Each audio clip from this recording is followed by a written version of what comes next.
여러분들 다 아시는 것처럼 지금 우리 산불 때문에 정말 많은 우리 이웃들이 큰 어려움을 당하고 있습니다. 우리가 사실은 산불의 뉴스에 가려져 있었지만 또 지금 미얀마 쪽에서는 7.7이면 정말 높은 강도거든요. 아마도 최소한 10,000명 이상이 사망했을 것이라 그렇게 지금 얘기가 되고 있고요. 워낙 가난한 나라이기 때문에 사실은 그들을 구할 수 있는 방법이 별로 없어요. 그러니까 도움이 없이는 사실은 나라가 큰 어려움에 처해져 있습니다. 그래서 사실은 우리가 교회가 이번 부활절 헌금은 우리가 산불과 우리 미얀마 쪽의 지진을 위해서 저희들이 나누려고 합니다. 여러분들 기억해 주시고 함께 마음을 모아 주시기를 바랍니다. 저는 지난주 예수님께서 공생애를 시작하시며 첫 제자들을 거두시는 이야기를 나누었죠. 주님께서 베드로와 안드레 그리고 야고보와 요한을 부르셨고요. 그들은 주님의 콜링에 부르심에 순종했습니다. 자신의 전부였던 배와 그물을 버려두고 주님을 따르게 됩니다. 주님의 말씀처럼 사람을 낚는 어부가 된 것이죠. 그리고 나서 마가복음은 주님의 또 다른 가르침의 이야기 그리고 기적의 이야기들을 시작합니다. 바로 그 기적이 회당에서 귀신 들린 자를 고치는 이야기입니다. 예수님께서 안식일에 제자들을 데리고 회당으로 들어가셨습니다. 어쩌면 이 일은요, 이제 첫 제자로 삼으신 그들에게 예수님이 당신이 누구신지를 보여주시기 위한 하나의 가르침이셨습니다. 회당은 당시 유대 전역에 마을마다 있었던 종교적인 의식을 거행하는 곳이었어요. 지금으로 말하면 쉽게 얘기하면 신약의 교회라고 볼 수도 있을 겁니다. 근데 당시의 회당은 종교적인 장소만은 아니었어요. 그곳에서 마을의 중요한 일들을 결정하고 그리고 문제 있는 이들을 재판하고요. 또한 평일에는 아이들에게 교육을 가르치는 학교의 역할도 감당을 했습니다. 2000년 동안 로마에서 나라를 잃어버린 이스라엘 백성들이 2000년 동안 전 세계를 떠돌아다니면서도 2000년 만에 다시 그들의 나라를 세울 수 있었던 비결이 무엇일까? 여러분들 많은 연구자들은 바로 그들이 어디 가든 이 회당을 중심으로 모였다라는 거예요. 그들이 그 회당을 통해서 여호와에 대한 신앙을 붙들었고 그들의 언어를 지켰고 그들이 하나 선민이라는 생각을 잃어버리지 않았다라는 것이죠. 그래서 여러분 지금의 이스라엘이 다시 세워지게 된 겁니다. 그만큼 안식일이 되면 유대인들은 회당에 모여서 율법책을 읽고 기도하고 그리고 예배하는 예식을 행하였습니다. 그리고 예수님도 그 예식에 참여하신 것이죠. 그런데 오늘 우리가 본문을 자세히 읽어보면 반복되는 구절들이 등장을 합니다. 예수님의 말씀을 들은 이들이 예수님의 말씀을 듣고 그들이 하는 이야기예요. 뭐라고 얘기했냐면 22절을 제가 한번 볼까요? 이렇게 얘기하죠. 뭇사람이 그의 교훈, 그는 예수님이죠. 예수님의 교훈에 논란이 이는 예수가 가르치는 것이 권위 있는 자와 같고 서기관들과 같이 아니함이로라. 27절도 이렇게 얘기합니다. 다 놀라 서로 물어 이르되 이는 어찌미냐 권위 있는 새 교훈이로다. 왜 당시의 유대인들은요 나이가 30살밖에 되지 않았고 그리고 목수의 아들이었으며 제대로 배우지도 못했던 그리고 이러한 그 어부, 그 목수 예수의 말에 그들이 깜짝 놀라고 그리고 그 말씀에 감동을 받았을까요? 예수님은 율법을 가르치거나 전수하는 서기관도 아니고 말씀을 연구하는 바리새이나 율법학자도 아니었죠. 그런데 사람들이 주의 말씀을 듣고 그들이 그 권위에 놀라고 그 가르침에 놀랐다라고 성경이 기록한다라는 거예요. 이유가 무엇일까요? 여러분, 예수 그리스도가 곧 살아계신 하나님의 말씀이기 때문임을 믿습니다. 주님의 말씀 그 자체가 살아있는 주의 말씀이었다는 거예요. 그거를 듣는 자들이 알게 된 것이죠. 21절에 보면 예수님께서 안식일에 가버나움이라는 마을로 가셔서 회당에서 가르치게 됩니다. 사실 회당에는요, 회당장이라는 이가 있었고요. 그리고 말씀을 가르치는 랍비들도 있었습니다. 그러니 아무나 그 회당에서 강단에 서서 말씀을 가르치는 게 아니었어요. 여러분 지금도 물론 이제 우리 모두는 누구나 구역장님들도 우리가 말씀을 가르칠 수는 있잖아요. 하지만 이 강단에서 공적인 예배에서 말씀을 가르치는 것은요, 목회자들에게 허용된 하나님의 사명입니다. 그래서 우리가 강도사, 강도권이라고 부르잖아요. 강도라는 말은 이 말씀을 강론할 수 있다라는 거예요. 그러니까 그것이 그 신학의 시간들을 신학대학을 다니고 4년을 다니고 신학대학원 3년을 통과하고 그리고 전도사 고시, 강도사 고시, 목사 고시를 패스하고 안수를 받게 되면 그 강론할 수 있는 권위를 주는 거죠. 왜 그렇게 하냐면 사실은 개인적으로야 말씀을 읽고 말씀을 이야기하고 말씀을 나누는 게 아무런 문제가 되지 않습니다. 그러나 공적인 자리에서 많은 이들에게 하나님의 말씀을 전할 때는요, 그 말씀을 배우고 그 말씀을 훈련하고 준비된 이들에게 가르치는 권세를 주신 거예요. 그렇지 않으면 그 말씀을 잘못 가르침으로 교회가 한순간에 문제가 생기는 일들이 얼마든지 있기 때문에 그러하죠. 그런데 예수님은 그런 분이 아니에요. 그런 권위를 갖고 있지 않았습니다. 자격이 없었다라는 거예요. 그런데 왜 주님께서 하나님의 말씀을 그들에게 강론할 때 아무도 예수님을 가로막지 못했고 아무도 예수님을 말리지 못했을까요? 여러분 그것은요, 주님이 가진 신적 권위가 있었기 때문에 그래요. 주님에게는 이미 그러한 것이 있었다라는 것이죠. 사람들은 주의 말씀을 듣고 그 교훈에 깜짝 놀랍니다. 왜 놀랐을까요? 당시 가버나움의 그 회당의 유대인들은요, 안식일마다 회당에 참여해서 하나님의 말씀을 들었습니다. 율법학자들, 랍비들의 가르침을 받았죠. 그런데 이 말은 뭐냐면 누구도 그 말씀에 놀라지 않았다는 거예요. 그 말씀에서 권위를 보지 못했다라는 것이죠. 그런데 주님이 가르치실 때는 달랐다라는 거예요. 그러면 주님이 가르치신 성경과 그들이 가르친 성경이 다른 성경이냐? 아니에요. 당시는요, 성경이라는 게 많지가 않아요. 해당에 가야 겨우 양피지로 된 성경을 볼 수가 있었습니다. 성경은 사실은 말 그대로 하나하나 필사해야 되던 시대잖아요. 지금처럼 우리 이렇게 쉽게 인쇄하고 한순간에도 수백만 무씩 찍어낼 수 있는 시대가 아니라 성경은 다 누군가 필사를 해야만 이어졌어요.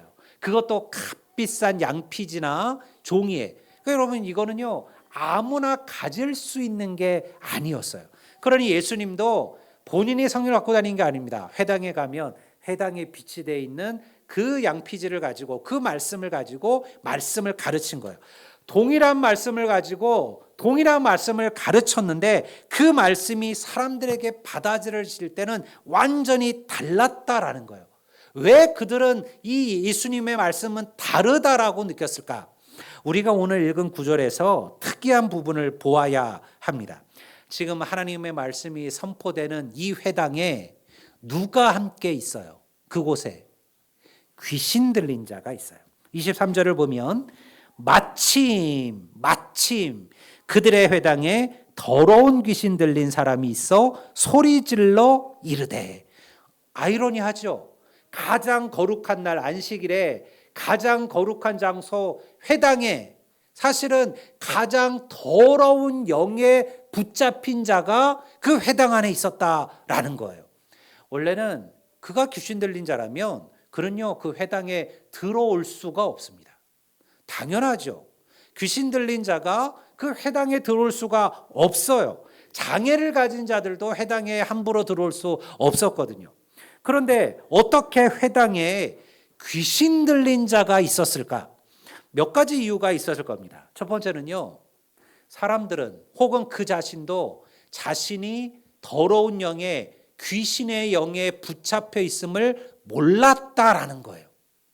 그래서 그는 평범한 사람처럼 보였을 겁니다. 일도 하고 사람도 만났어요. 다른 사람들처럼 살았어요. 안식일이 되면 여러분들 회당에 가서 하나님의 말씀도 듣고 기도도 했어요. 그런데 누구도 그가 더러운 영에 사로잡혀 있음을 몰랐다라는 거죠. 본인도 몰랐어요. 그런데 말씀의 권위를 가지신 예수님 앞에 서는 순간 비로소 그가 어디에 붙잡혀 있는지가 보여지고 드러나게 된 거예요. 그러니 여러분, 우리는 얼마든지 이럴 수 있습니다. 우리는요, 아무런 문제 없는 것처럼 살아갈 수 있습니다. 사실 그러나 우리 역시 이러한 영에 붙들려 있을 수 있다라는 거죠. 또 하나는 의도적으로 사람들이 예수를 시험하는 자들이 귀신 들린 사람을 데리고 왔다라는 거예요. 여러분, 지금 우리가 읽고 있는 이 마가복음에 쭉 앞으로 이어져 가는 것을 보면요, 항상 주님이 말씀을 전하실 때 그곳엔 누가 있었냐면 바리새인들, 서기관들, 율법학자들이 있었어요. 그들은 하나같이 말씀을 들으려고 온 게 아니에요. 그 예수의 말씀을 가지고 예수를 꼬투리 잡으려고 하는 이들이었죠. 그러니까 아마도 그들 가운데 누군가가 귀신 들린 자를 여러분들 그 회당에 예수의 소문을 듣고 데리고 온 겁니다. 정말 예수가 메시아인지 그가 어떠한 능력을 행하는지를 보려고 했다는 것이죠. 혹은 그 귀신 들린 자로 예수를 사실은 창피 주려고 했는지도 모릅니다. 우리가 오늘 본문에 보면 그 귀신 들린 자가 소리를 질렀다라고 그러잖아요. 여러분, 제가 이렇게 말씀을 전하는데 갑자기 이 가운데 누가 벌떡 일어나 막 소리를 지르고 뭐 헛소리하고 딴짓하면 제가 얼마나 당황하겠어요. 비슷한 얘기입니다. 아마 그런 이유를 가지고 악한 의도로 이 귀신 들린 자를 회당에 데려왔을지도 모릅니다. 마지막 하나는요, 정말로 그 귀신 들린 자를 안타깝게 여기고 긍휼히 여긴 이들이 예수의 소문을 듣고 그러면 이 귀신 들린 자를 고쳐줄 것이라 생각하고 그를 데리고 회당에 왔다라는 거예요. 문제는요, 어떤 해석을 따른다 할지라도 분명한 사실은 예수의 말씀이 그 악한 영의 권세를 물리치고 그 귀신을 내어 쫓는 역사를 일으켰음을 믿으시기를 바랍니다. 여러분, 이것을 봤을 때 사람들이 놀란 거예요. 주의 말씀이 그 말씀이 말로 끝나지 않고 그 말씀의 능력과 권세가 있음을 깨닫게 된 것이죠.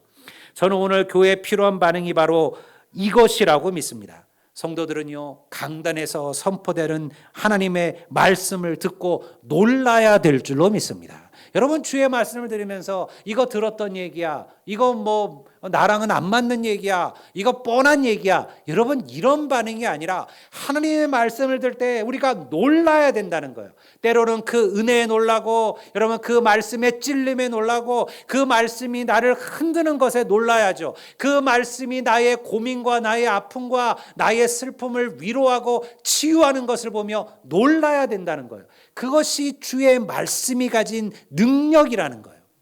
오늘 근데 우리는 그 반응을 잃어버린 겁니다. 주의 말씀은 들음에서 끝나지 않았습니다. 생각해 보세요. 당시 회당에 모인 이들은요, 항상 말씀을 들었어요. 예수님만 지금 말씀하는 게 아닙니다. 안식일마다 그들은 모여서 하나님의 말씀을 들었죠. 그런데 그 누구도요, 주의 말씀처럼 악한 영의 권세를 물리치고 귀신을 쫓아내는 이러한 역사를 행하지 못했다라는 겁니다. 그런데 하나님의 말씀, 주의 말씀은 달랐어요. 주의 말씀 한마디에 악한 영의 권세가, 악한 영이 쫓겨납니다. 그 말씀이 악한 영의 권세를 꾸짖고 귀신에 붙들려 고통받는 이들을 위로하고 그를 새롭게 했다라는 것이죠. 이것이 하나님의 말씀이 갖는 권능이에요. 여러분, 주님이 2000년 전 주님께서 전했기 때문에, 주의 말씀이기 때문에 능력 있는 게 아니에요.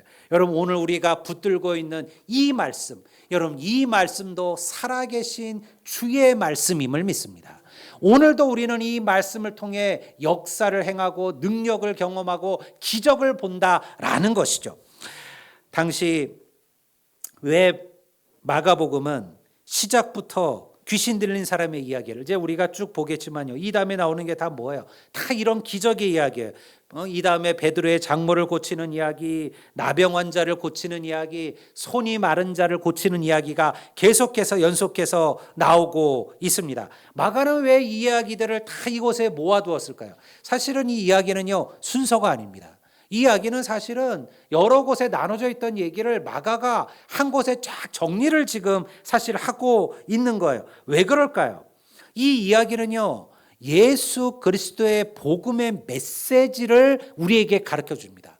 하나님의 말씀이 그리고 교회가 해야 될 사명이 무엇인가? 주님은 고통받는 한 사람 한 영혼을 긍휼히 여기고 그리고 여러분들 그들을 돌보시는 분이심을 믿습니다. 당시 귀신 들린 이들의 삶이 어떠했을까요? 예수님께서 변화산에 오르셨을 때 한 아버지가 귀신 들린 자기의 자녀를 데리고 예수님을 찾아오지요. 성경은요 기록하기를 그 악한 영이 그 아들을 불에도 던지고 물에도 던졌다. 다시 영에 사로잡혀서 아들이 어떨 때는 막 불 속에 불에다가 손을 집어넣기도 하고 물에다가 물에 뛰어들기도 했다라는 거예요. 그것을 바라보는 그 부모의 마음이 어떠했을까요? 주님이 고쳐주신 한 귀신 들린 자는요 무덤에 사는 이였습니다. 사람들이 그를 사슬로 묶어놨는데요, 그 악한 영의 권세가 그 사슬을 끊고 그리고 그를 날뛰게 만들었죠. 여러분, 예수님께서는 이 회당에 귀신 들린 자의 모습을 보았어요. 그의 삶도 비슷했을 겁니다. 그도 고통이었을 겁니다. 절망이었을 겁니다. 그런데 주님께서 그를 긍휼히 여기셨다는 거예요. 여러분, 우리는 오늘 이 이야기가 어디서 벌어진 사건인가를 봐야 돼요. 이 이야기는 가버나움에서 벌어진 이야기입니다. 가버나움은 뭐냐? 가버라는 뜻은요 동네라는 의미예요. 동네. 나움은 위로자, 위로 이런 뜻이에요. 그러니까 가버나움 그러면 그 이름의 뜻이 뭐예요? 무슨 동네? 위로의 동네, 위로의 마을, 위로자의 동네 이런 뜻을 갖고 있는 거예요. 그런데요 여러분, 위로자의 위로의 동네였던 그 가버나움에 지금 누가 있는 거예요? 고통받고 상처받은 귀신 들린 한 사람의 영혼이 그곳에 있었다라는 것이죠. 예수님은 권위 있는 말씀을 통해 그에게 진정한 위로를 부으셨음을 믿습니다. 이것이 교회가 해야 되는 일이에요. 그 가버나움이 진정한 가버나움이 된 것이죠. 오늘 교회가 해야 될 일이 바로 이 일입니다. 교회는 세상에 상처받은 이들에게 위로를 베푸는 곳이어야 합니다. 여러분, 그런 이들이 주님의 교회를 찾기를 즐거워해야 되는 거예요. 저희 교회 안에 술만 취하면 교회 와서 커피를 마시는 분이 있어요. 이분이 수시로 와요. 근데 제정신일 때는 안 와요. 술에 취해야 와요. 술에 취해서 교회를 들어와가지고 커피를 한 잔 마셔요. 근데 제가 지난번에 이렇게 그 CCTV 영상을 이렇게 보는데 그분이 우리 헌금통 있는 데로 가는 거 1층 로비에. 그래서 제가 속으로 이 사람이 뭐 이게 이 안에 무슨 뭐 돈이 있는 줄 알고 이걸 흔들려고 그러나 했더니 뭘 집어넣고 가요. 그래가지고 제가 그분이 이제 그리고 쑥 나가시더라고요. 그래서 나간 다음에 도대체 뭘 좀 나가서 봤더니 1,000원짜리 한 장이 들어있는 거예요. 우리 교회 커피가 얼마다? 1,000원이에요. 제가 감동을 받았어요. 야, 술 먹고도 저러는구나. 여러분, 맨정신에 자꾸 거저 드시면 안 돼요. 그거 다 모아서 우리가 선교하는 겁니다. 고맙잖아요. 근데 왜 그분이 올까? 여러분, 우리가 그분이 올 때마다 짜증내고 불평하고 뭐 왜 왔느냐 난리 쳤다면 올까요? 그래도 여러분들 오면 우리 보니까 집사님들 어떤 분은 용돈도 주시는 분도 계시고 본인이 커피를 타다가 주기도 하시더라고요. 저도 제가 있을 때 오면 커피 한 잔 드시고 그러셨다 가시라고 그렇게 얘기하거든요. 여러분, 그분이 우리 교회를 오고 안 오고는 중요하지 않을 겁니다. 최소한 하나님의 교회가 누군가에게 위로가 되고 기쁨이 되어야 한다라는 거예요. 여러분, 그게 믿지 않는 애들에게 뿐만 아니에요. 우리도 그러해야 돼요. 우리도. 교회 오는 이들이 교회 오는 게 불편하고 교회 오는 게 행복하지 않다 그러면 오늘 우리는요, 말씀을 제대로 못 들고 있는 겁니다. 내가 교회 와서 누구를 질책하고 책망하고 판단한다면요, 여러분 그들은요, 이 교회 안에 있대 예수님을 책망하고 꼬투리 잡으려고 모여있는 바리새인 서기관 율법학자에 불과한 거예요. 우리는 그런 이들이 되려고 교회에 모이는 게 아닙니다. 여러분, 우리는 이 안에서 사랑하고 섬기고 덕을 나누고 그리고 기쁨을 서로 나눌 수 있는 그러한 믿음의 사람들이 되시기를 주의 이름으로 축원합니다. 여러분, 우리 모두는 누군가의 지배를 받고 살아가요. 귀신이 꼭 들렸지 않았다고 하더라도 우리의 마음과 생각과 우리의 행동을 지배하는 무엇인가, 누군가가 있다라는 것이죠. 오늘 이 세상은 무엇이 지배하고 있을까요? 누가 세상 사람들의 왕노릇을 하고 있는 것일까요? 저는 이해할 수 없는 수많은 일들이 우리 곁에 일어나고 있음을 봅니다. 사람들이 물질에 눈이 어두워 사람들의 목숨을 가벼이 여기는 것을 봅니다. 미국에는 펜타닐이라는 이 마약 때문에 지금 미국의 한 사회가 완전히 무너져 가고 있습니다. 그곳의 영상을 찍은 것을 보면요, 그곳에 있는 사람들이 마치 좀비처럼 걸어다니고 그리고 움직이지를 않아요. 그게 펜타닐의 증상이에요. 한 도시 자체가 그렇게 완전히 바뀌어가고 있어요. 지금 트럼프 대통령이 관세를 올리는 그 명분 중에 하나가 뭡니까? 저는 사실은 이것 때문이라고 생각하지는 않아요. 다른 이유로 하겠지만 명분이 그러해요. 캐나다에서, 멕시코에서, 중국에서 들어오는 이 펜타닐 때문에 우리 사회가 망하고 있다라는 거예요. 그러니 이거 막지 않으면, 미국으로 들어오는 펜타닐을 막지 않으면 관세 때리겠다. 이게 결국은 관세 시작이었잖아요. 여러분, 수많은 이들이 죽어가는데 누군가는 그 마약을 팔아 자신의 불을 채우고 이익을 얻고 있는 것이죠. 다른 사람을 속이고 강탈하고 죽이는 것을 서슴지 않습니다. 세상 곳곳에 전쟁과 폭력과 불의가 판을 칩니다. 오늘 이 세상이 더 이상 하나님의 지배를 받으려고 하지 않습니다. 그 말은 무엇이냐? 그들이 무엇인가 악한 영, 미혹의 영, 사단의 영에 붙잡힌 바 살아가고 있다는 거예요. 나는 그렇지 않다 얘기해도요, 여러분 이미 그들은 그렇게 살아가는 거예요. 모르고 있는 것뿐이에요. 우리가 요한일서 3장 8절을 한번 볼까요? 여러분들 우리 다 같이 한번 읽어보겠습니다. 우리 요한일서 3장 8절을 다 같이 읽겠습니다. 죄를 짓는 자는 마귀에게 속하나니 마귀는 처음부터 범죄함이라 이를 멸하려 하심이라. 죄를 짓는 자는 마귀에게 속한다. 그러니까 결국 그 말은 뭐냐면 마귀에게 속한 이들이 죄를 짓는다라는 거예요. 그 죄가 그 악한 영으로부터 시작되어 가는 것이죠. 그러니 여러분, 공의와 정의가 제대로 세워지지 않는 곳, 가진 이들이 없는 자들을 억압하는 곳, 자신의 이익을 위하여 남의 생명을 가볍게 여기는 곳, 여러분 바로 이런 이들이 바로 귀신, 악한 영들이 지배하는 세상이에요. 여러분 이러한 세상 속에서 교회는 진정한 가버나움이 되어야 할 줄을 믿습니다. 그러면 어떻게 해야 우리가 이런 영적 지배에서 벗어날 수 있을까요? 간단합니다. 여러분, 하나님의 말씀에 붙들린 인생들이 되시기를 주의 이름으로 축원합니다.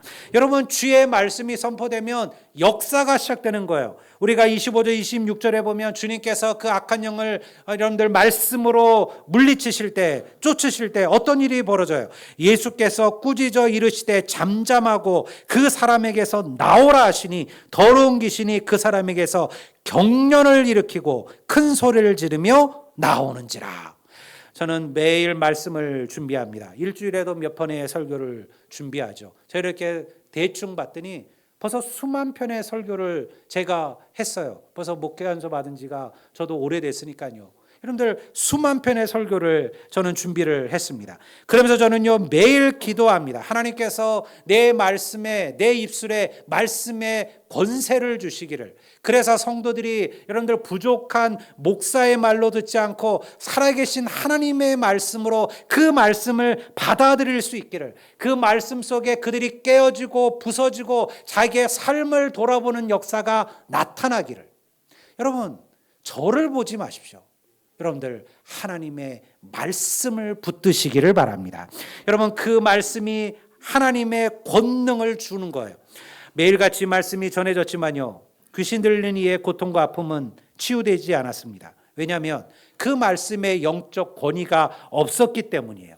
하지만 주님의 말씀은 달랐죠. 그 말씀에는 힘이 있었어요. 말씀은 말로 끝나지 않고 한 사람의 인생을 변화시켰어요. 그리고 그의 삶을 다르게 만들었습니다. 하나님의 말씀이 내 삶에 부닥치면요 어떠한 일이 벌어질까요? 여러분, 그 귀신 들린 자가 그 귀신이 나갈 때 어떤 일이 벌어져요? 그가 경련을 일으키고 큰 소리를 지르며 나아간지라. 여러분, 이것이 바로 영적 싸움인 줄로 믿습니다. 한 사람이 예수님을 나의 구주로 고백하고 그리고 믿음으로 살아가기를 결단한다는 것은요, 이러한 영적 치열한 전쟁과도 같아요. 여러분, 그래서 이런 일들은요 우리의 주위에 수없이 벌어지고 있습니다.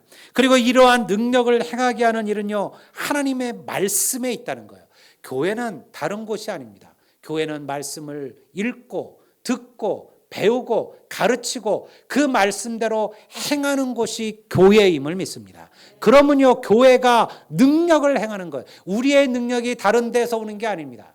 여러분, 우리가 주님의 말씀을 의지하고 나갈 때 그 말씀이 악한 영의 권세를 내어 쫓는 역사를 일으킴을 믿습니다. 여러분, 말씀을 듣고도 아무런 삶의 변화나 충격이 없다면 우리는요 지금 다른 것에 지배를 받는 인생과 다르지 않습니다. 나는 아무런 문제가 없다 할지라도요 이미 우리도 그러한 거예요. 그러니 성도 여러분, 치열하게 말씀을 붙드십시오. 주의 말씀을 내 삶에, 주의 말씀으로 내 삶에 아직 남아있는 나의 옛 것들, 옛 성품들을 꾸짖어 변화시켜야 됩니다. 주의 말씀 앞에 깨어지고 부서지는 인생으로 사셔야 됩니다. 그리고 그 주어진 하나님의 말씀을 권위 있는 하나님의 말씀으로 받을 수 있는 겸허한 심정으로 주님 앞에 서기를 원합니다. 성도 여러분, 오늘 우리가 이 말씀을 기억하시고 항상 하나님의 말씀이 내 입술에서 끊어지지 않는 삶을 살아가신다면 분명히 하나님은 나를 통하여서도 이러한 놀라운 기적과 역사를 일으키실 줄로 믿습니다. 이 놀라운 은혜를 매 순간 누리며 살아가시는 우리 모든 성도들이 되시기를 주의 이름으로 축복합니다. 우리 다 같이 자리에서 일어나시겠습니다.